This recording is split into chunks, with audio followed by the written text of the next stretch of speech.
என்னது இது? என்னது இது? என்னது இது? நான் இத வந்து கொடியில காய போட்டதுலேருந்து எல்லாருமே என்கிட்ட கேட்ட கொஸ்டின் இதுதான்.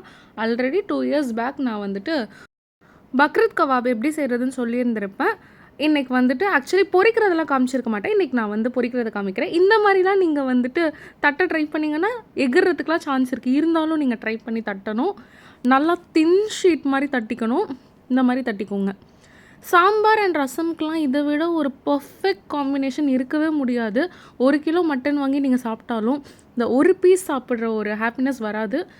எவ்வளோ சாப்பாடு நீங்கள் சாப்பிட்டிங்கனாலும் ஒரே ஒரு பீஸ் போதும்.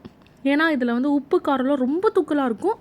மெஷர்மெண்ட்ஸ் எல்லாமே நான் ஆல்ரெடி சொல்லியிருக்கேன், டிஸ்கிரிப்ஷனில் கொடுக்குறேன். இந்த ஒரு பீஸை வச்சுட்டு நீங்கள் 3 வாட்டி ரைஸ் போட்டு சாப்பிட்லாம்.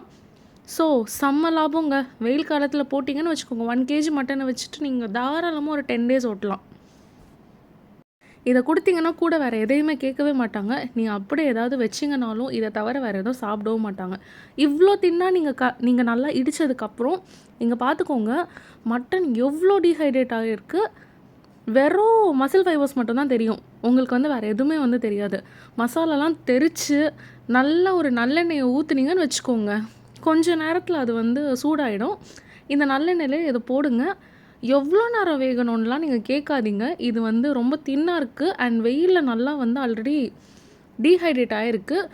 ஜஸ்ட்டு 1.5 மினிட்ஸில் இது வந்து வெந்துடும். 1.5 மினிட்ஸில் நல்லா பொரிஞ்சு இந்த கலர் வந்துடும். அதுக்கு மேலே ஆகவே ஆகாது. அதுக்கு மேலே போச்சுன்னா நல்லா தீஞ்சிரும். இந்த மாதிரி ஒரு சாம்பார் ரைஸ்க்கு வந்துட்டு நல்ல ஒரு பீஸ் இந்த கவாப், பக்ரீத் கவாப் இருக்குல்ல, இதை நீங்கள் போட்டு சாப்பிட்டிங்கன்னா அவ்வளோ டேஸ்ட்டாக இருக்கும், அல்டிமேட்டாக இருக்கும். நீங்கள் வந்து இதை வந்து விடவே மாட்டீங்க. வெயில் காலத்தில் போட்டு வருஷம் ஃபுல்லாக வச்சுப்பீங்க. தேங்க்ஸ் ஃபார் வாட்சிங்.